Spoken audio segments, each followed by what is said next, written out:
Hey now, Brawlers, it's time for another Board Game Brawl review with Nick Minahan, sponsored by BoardGameBliss.com. Hey peeps, today we're going to take a look at Back to the Future, an Adventure Through Time from IDW Games. You don't see that up here, but it's actually right down here. It says an Adventure Through Time, but I think that's part of the official title. Now, this is yet another licensed game from IDW, based off of an existing intellectual property. Then, of course, it is Back to the Future. Specifically, though, this is based on Back to the Futures 1 and 2. There's no Wild West adventures here. I guess maybe they just want to save it for an expansion. I'm not really sure, or it was beyond the scope of this game.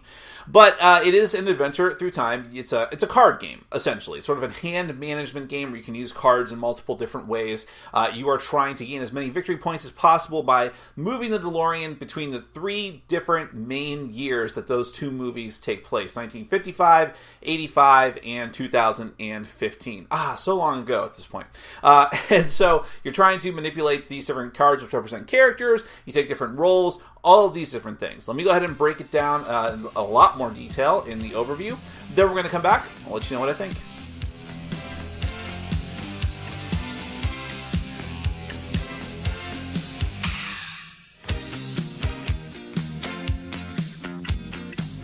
Back to the Future, an Adventure Through Time is a competitive game for 2 to 4 players.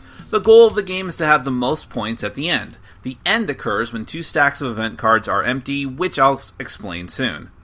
Okay, so I will first let you know that this game includes a Hot Wheels version of the DeLorean. Seriously, which you would use in place of the cardboard token DeLorean.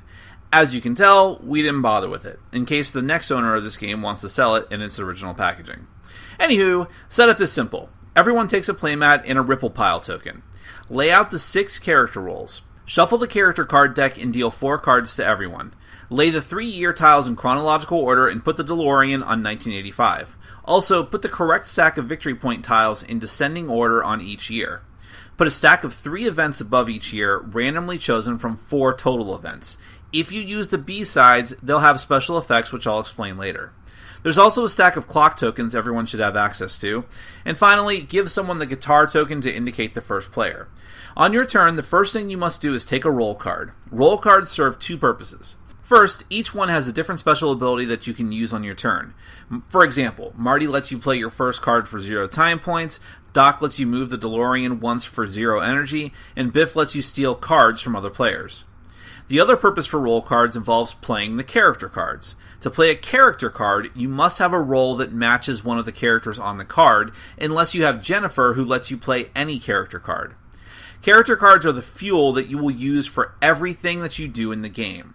Each card features the name and artwork of 1 or 2 characters.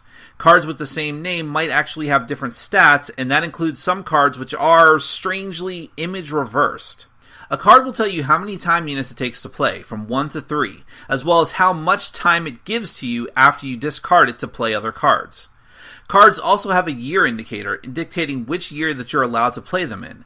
Sometimes there's an infinity symbol, meaning that they can be played in any year. It also has 0 to 3 power units for moving the DeLorean, and there are 1 to 3 victory points on the bottom of the card. So after taking a roll, you can use these cards to perform actions, as many as you want and in any order, so long as you can pay for them. You can move the DeLorean to a new year by discarding characters that have power equal to 3. You can actually play a character card down to the table next to your mat by discarding other character cards whose total time equals the time on the card you're playing. You must have the DeLorean in the appropriate year, and you must have the appropriate roll card. Then you put the card next to the year on your playmat. Also, after playing a character card, you must pay the Ripple cost. You must take either 2, 1, or 0 other cards from your hand, depending on whether the DeLorean is in 1955, 85, or 2015, respectively, and place them underneath your Ripple token. These cards are out of the game, but now you can count their victory point values at the end of the game. You may also be able to complete an event card on your turn. You have to have the DeLorean in the year of the event that you want to complete. You must also have played the 3 appropriate character cards for that event in that year, and you must have at least 1 other character played in each of the 2 other years. If you do all that, you can take the event card and the top victory point token, which is worth the most points. Then discard the 3 characters that you used for the event. The B side of events have special effects that are either ongoing or may happen at the end of your turn, but only the effects for the year where the DeLorean currently resides will take effect. Some cards are good and give you discounts or extra cards, for example, while some are bad and may hinder you. If you don't play any character cards or complete any events, you are entitled to take a Clock Tower token, which you can hold 2 of at any time. A clock token can be discarded for 3 power or 2 time points, or you can hold it until the end of the game, where it will be worth 1 point.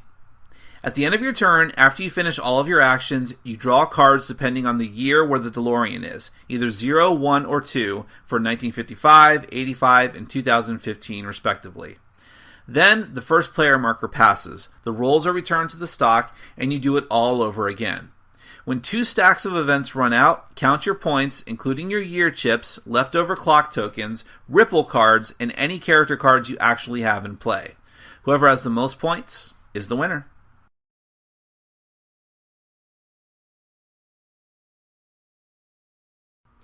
Well, alrighty, this game sucks.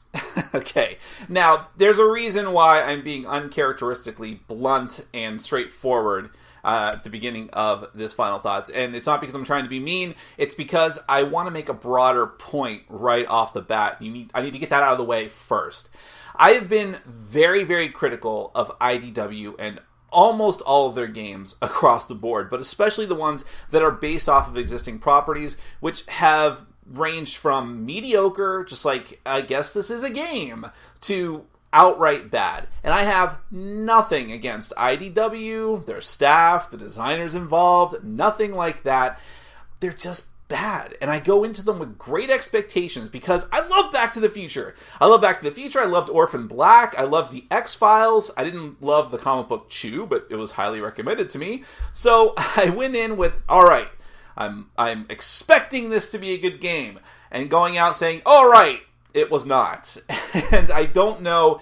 I was trying to put my finger on what it is, and I think that the conclusion I've come to is that for a while, you could expect that a game that was licensed was going to be terrible, because it was going to be from one of the major mass market publishers at the time, Milton Bradley, or now Hasbro, and still, crap keeps coming out from those companies, although they've gotten slightly better, as evidenced by Star Wars Risk.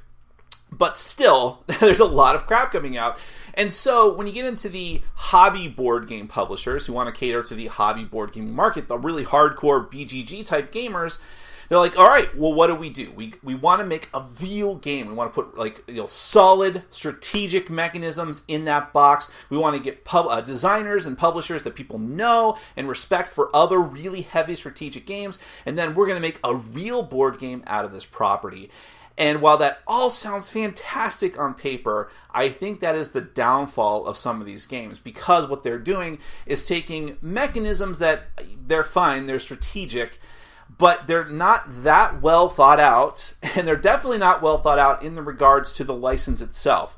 Every game of these I've played the theme has felt really tacked on, and the mechanisms in the gameplay of games like this and Orphan Black and X-Files are just like going through the motions, nothing that spectacular, nothing that new, things I've seen before, and just end up as kind of a mess. I mean, that's like the best broad scope I can give to it. And what it shows me is that they have a license and they're just not putting enough time and effort into making sure it's an actual fun game. So, enough of all that. Specifically, what's wrong with Back to the Future and Adventure Through Time? Well, the components in the artwork are actually fine. That's probably the best thing about this game. It is weird. I mean, I like all the artwork, but it's weird that some of the artwork is mirror image flipped, and it's incredibly weird that they're also different cards. Like, it's not just that they did that, but also those cards that are flipped are different. The stats, the year, the energy that they give you, the power that they give you, or what time that they're worth, all these different things are different, and it's just that they needed more art assets and they didn't have them, which seems odd, especially since IDW's publishing house, or comic book publishing house, makes the comic, apparently. It comes with the game. Other than that, though, it's okay. It's fine. I did not use, as you saw in the overview, the DeLorean car that came with it. You don't need to. But fine, it's there for people that want to use it. The theme is very problematic. Now, in some regards, yes, it's Back to the Future. I mean, it looks like Back to the Future. Most of them, all the major characters are there and present and doing something. They made Jennifer into some weird, versatile role that can let you use a lot of different character cards, but she's not actually on any of the character cards. Or maybe she's on one or two, but the cards don't actually represent her. So, that's a weird thing. But other than that, all the characters are here in a pretty major way. And you do go between different time periods. The problem is, this feels like they took a lot of different elements of Back to the Future, but forgot the most important part of Back to the Future, of any kind of time travel story, and that's, hey, when you go into the past, it has an effect on the future. And you might say, if you've played this game or you know anything about it, or you watch my overview, hey, wait a minute, there's a ripple pile, right? Doesn't that represent ripples going through time? Sure, but they're just victory points for the end of the game. It really doesn't matter what characters I play in a certain time period. Well, it only matters because I'm trying to get that event. But whether that event is taken by me, or whether someone gets it and gets the points, or whatever characters were used to get it, or how I went about doing it, none of that matters. Doesn't matter what cards I stowed underneath the Ripple Pile token, only for points, only mechanically speaking. None of that has a time travel effect, and I feel like that's a pretty big sin for a Back to the Future game. Maybe it's just me. It feels like they were trying to get so far away from the only other hardcore, well, it's not hardcore, but the only other game that a lot of hardcore gamers might have played or been willing to play recently, which was the Back to the Future version of Chrononauts from Looney Labs, which I have played, which is not a good game. But at least in that game, you did have that mechanism, sort of, where you can only do certain things if certain cards were set up in the past, and then that led to certain cards being put into the future, that type of thing. It wasn't much, but it was there. There's not even that in this game. So that's weird right off the bat. And I mean, just the aspect of the Ripple Pile is just kind of a weird thing. And the events, none of it really feels like you're connecting with the game in any kind of meaningful way as far as the theme goes. It really starts to feel very routine. You're just playing a card game. I never felt like I was playing anything else other than a card game. And moving on to that, it's not a very good one. Now, I love it when, I've said this many times, I love it when a game lets me use cards in multiple different ways. So actually, when I was first going through the rules for our first playthrough, I'm like, all right, I can get behind this. I mean, I can use a card for time, I can use it for power, I can play it down to the board in order to meet these events.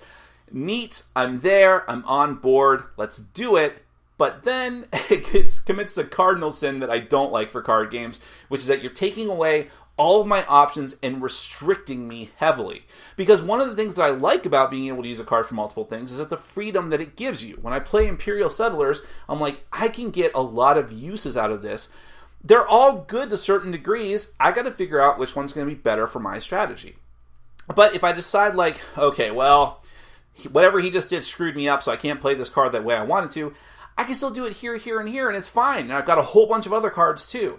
And this game is like, oh, you want to play that card? All right, you got to play 2 cards at a time. Then you got to ripple 2. And then, got to make sure you're in the right ear. And then you got to make sure that you actually need them for that particular event. And then, by the way, if you want to complete that event, you also have to have characters over in these ears, too.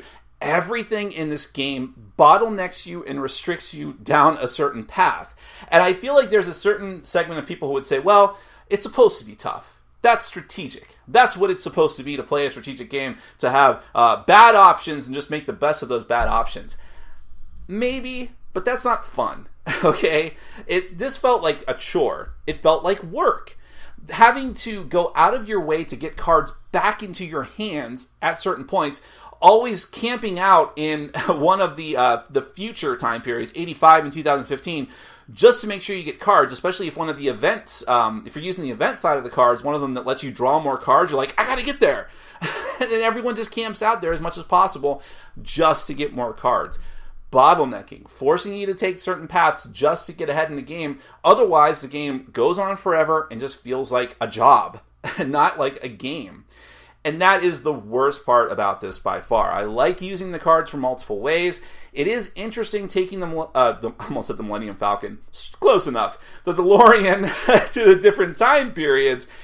That's not terrible, and I do like hand management games in general, but man, the just unfun factor of this game and restricting in how you play. And some of the roles, most of the roles, like maybe just one of them has any kind of player interaction whatsoever. Nothing else in the game does, and the only player interaction is stealing a card. So the roles aren't that interesting. You're just kind of sitting there doing your own thing, and the only interaction is, can I take the top chip before someone else does? So this did not work for me at all. Definitely actually one of the worst from IDW, I would say, on the bottom tier. A for effort as far as the artwork and components, and I guess I like what they were trying to go for, but it really just fell apart, especially with regards to the theme. That is Back to the Future: An Adventure Through Time from IDW Games. I could not recommend it at all. Thanks for watching. Follow us on Facebook, Twitter, and Patreon. And make sure to check out our sponsor, Board Game Bliss, where you can find an amazing selection of games from around the world. BoardGameBliss.com. Thanks for your support.